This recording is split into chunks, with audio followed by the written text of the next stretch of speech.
Apu Biswas, Dhallywood queen Apu Biswas. Apu বিশ্বাসকে নিয়ে আজকে কিছু কথা বলবো যেগুলা শোনা আপনাদের জন্য জরুরি।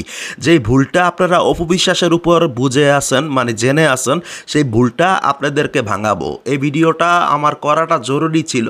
আমার শরীর অনেকটাই অসুস্থ, প্রায় আপনারা জানেন যে অনেকেই যে আমি মৃত্যুর সাথে পাঞ্জা নড়ছি। তো তবুও আমার এই ভিডিওটা কষ্ট করে হলেও বানাতে হচ্ছে। তো যাই হোক, আমি আমাকে দেখাতে পারছি না, দয়া করে ভিডিওটা এভাবেই মেনে নেবেন। সো যেটা বলতে চাচ্ছিলাম,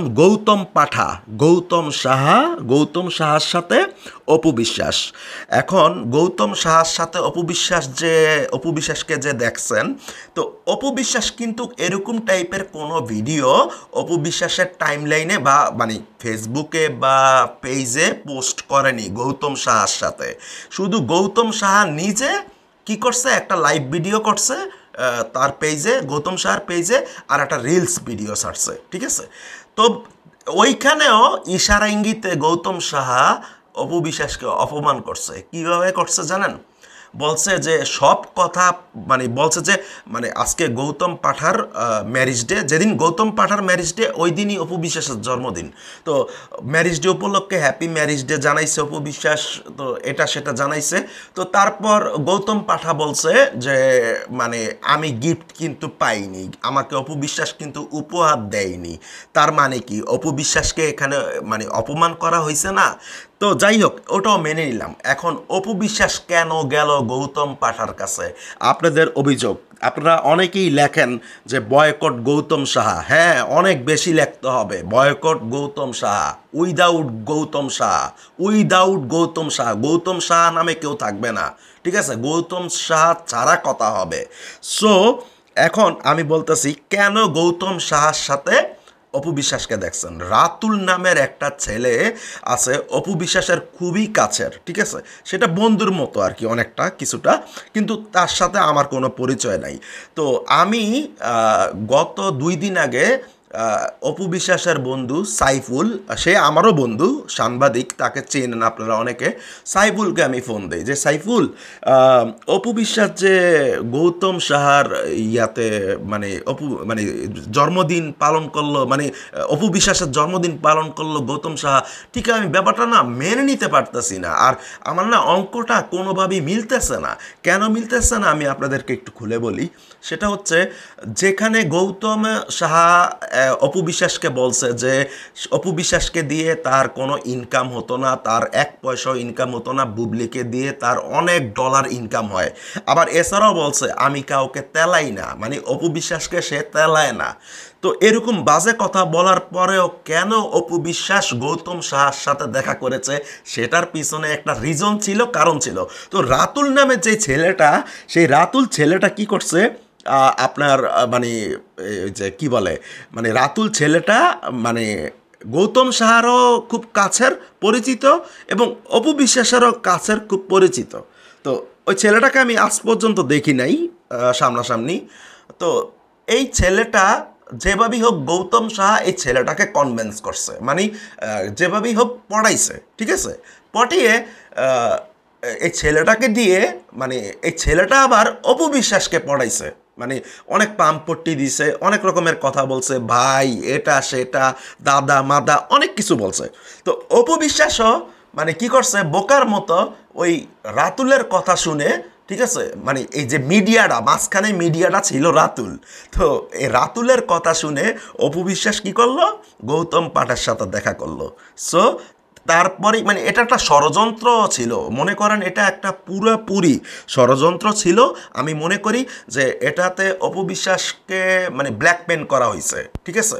এই ভিডিওতে যে দেখতেছেন গৌতম পাঠার সাথে অপু বিশ্বাসকে, এটাতে অপু বিশ্বাসকে ব্ল্যাকমেল করা হয়েছে, এটাতে আমি মনে করি, ঠিক আছে? তাকে ইমোশনালি ব্ল্যাকমেল করা হয়েছে, মানে ইমোশন জায়গায় আঘাত করছে। যে গৌতম সাহা বলে দিছে রাতুলকে যে তুমি এটা এটা বলবা, যে ভাইয়া এটা সেটা, ঠিক আছে? তো অপু বিশ্বাসে তো আবার দিল নরম, ওর অনেক দিল নরম, যেটা সত্যি কথা, অনেক সহজ সরল অপু বিশ্বাস। তো ও কি করছে, বোকার মতো যায়া এই গৌতম পাঠার সাথে দেখা করছে। তো যাই হোক, আপনাদের ভুলটা ভাঙিয়ে দিতে পারছি হয়তোবা, যে কেন গৌতম পাঠার সাথে অপু বিশ্বাসকে আপনারা দেখছেন। এবার আসি, মাঝখানে আমার একটা ছবি দেখতে পাইতেছেন হয়তোবা, এই ছবিটা নিয়ে একটু কথা বলি। এই ছবিটা হচ্ছে কোথায় জানেন? আপনারা হানি সিংয়ের একটা গান দেখছেন হয়তোবা, ওই যে জেসিকা লাগা, ওই যে বলে চত্বর বাদ্দারি মান্নানি মান্না, ওই যে বিচের মানে একটা মানে দ্বীপের মাঝখানে হানি সিং বসে থাকে, তারপর মানে নায়িকার সাথে কথা বলে ফোনে, ঠিক আছে? ঠিক ওই জায়গাটায় আমি দাঁড়ানো।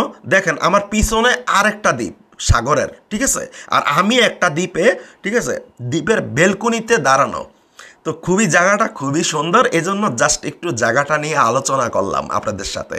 মানে এই জায়গায় যদি আপনি একবার যান, অনেক টাকা লাগে অবশ্য, খুবই এক্সপেন্সিভ। এক রাতে আপনার থাকতে হলে মিনিমাম টাকা লাগবে কত, আপনার মিনিমাম $300 তো চলেই যাবে, তো বাংলা টাকায় প্রায় সেটা 40,000 টাকার মতো।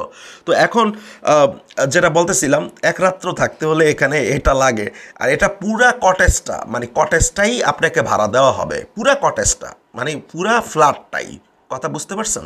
তো যাই হোক, এটাতে থাকার মজাটাই ভিন্ন। আর অপু বিশ্বাসের বাম পাশের যে ভিডিওটা দেখতেছেন কেকের, এই ভিডিওটার পিছনে একটা কারণ আছে, তবে কারণটা আমি আজকে বলবো না, অন্য কোনো দিন বলবো। আর গৌতম সাহাকে নিয়ে লাস্ট যেটা বলবো সেটা হচ্ছে, গৌতম সাহার এখন বর্তমানে কোনো মানে যে পেট চালাবে, যে পেট বাঁচাবে, তার কোনো রাস্তা নেই, তার কোনো রাস্তা নেই পেট বাঁচানোর মতো। কেন জানেন? কারণ বুবলি গত 2-3 মাস বাংলাদেশে নাই। এখন অপু বিশ্বাসের পরে আজ যাই হোক, এটা তো বুবলিকে আমরা নেগলেক্ট করি, বুবলিকে আমরা দেখতে পারি না, সেটা ঠিক আছে। সাকিব খান বুবলিকে মেনে নিছে, সেটাও ঠিক আছে। সাকিব খান যেটা মন চায় সেটা করছে, সেটা আমরা জানতে চাই না। কিন্তু এটা তো আপনারা মানতে হবে যে জনপ্রিয়তার দিক থেকে মানে সবাই কাকে নিয়ে বেশি কথা বলে? কন্টেন্ট ক্রিয়েটার যারা আছে, আমরা যারা কন্টেন্ট ক্রিয়েটার আছি, সবাই অপু বিশ্বাস, বুবলি, শাকিব খান, এই 3টা টপিক নিয়েই কথা বলে। আর এই 3টা টপিক নিয়েই কথা বললে ভিডিও বেশি ভাইরাল হয়, ঠিক আছে? তো যেহেতু বুবলি অপু বিশ্বাসের পরে জনপ্রিয়তায় আছে, সেহেতু বুবলি গত কয়েক মাস ধরে বাংলাদেশে নাই, তার মানে তার রুজি নাই, তার কোনো ইনকাম নাই, গৌতম সাহার তেমন কোনো ইনকামই নাই, ঠিক আছে? তো এখন সে কি করছে, আর বুবলি কিন্তু আরও 2 মাস পরে আসবে, ঠিক আছে? তো এখন গৌতম সাহা চাইছে যে অপু বিশ্বাসের জন্মদিনে ইমোশনালি একটা ব্ল্যাকমেল করে দেখছে যে ওর সাথে একটু মিলতে পারে কিনা। তো অপু বিশ্বাসকে আজকে বলতে আমি রাতে ভিডিওটা বানাইতেছি, তো আগামীকালকে আপনারা দেখবেন। তো আজকে আমি ফোন করে বলছি যে কোনো মতেই ওর কোনো কথা শুনবা না, ঠিক আছে? গেছো জন্মদিনে, ওকে ফাইন, ভাই বলে ডাকছো, সব ঠিক আছে, কিন্তু ওর কোনো ইভেন্টে, মানে ওর যত প্রোগ্রাম আছে, যে মানে ব্যান্ড অ্যাম্বাসিডার হিসাবে যেটাই হোক না কেন, ঠিক আছে, কোনো দোকান উদ্বোধন অনুষ্ঠানে ওর কোনো কাজেই তুমি যাইবা না। ওর কোনো কাজে যাওয়া মানে হচ্ছে ওর ইনকাম হওয়া। আর তোমার কি কাজের অভাব পড়ছে? নিশ্চয়ই অভাব পড়ে নাই। তো ভাই ব্রাদার, আপনাদের কি মতামত অবশ্যই জানাবেন। আমার কথাগুলা কি অথেন্টিক ছিল, নাকি ভুল ছিল, নাকি আমি কিছু বানিয়ে বলছি, নাকি আপনারা কি চান গৌতম সাহার সাথে অপু বিশ্বাস থাকুক? আমি চাই না। আপনাদের চাওয়া পাওয়াটা প্লিজ কমেন্ট বক্সে একটু জানাবেন। আল্লাহ হাফেজ।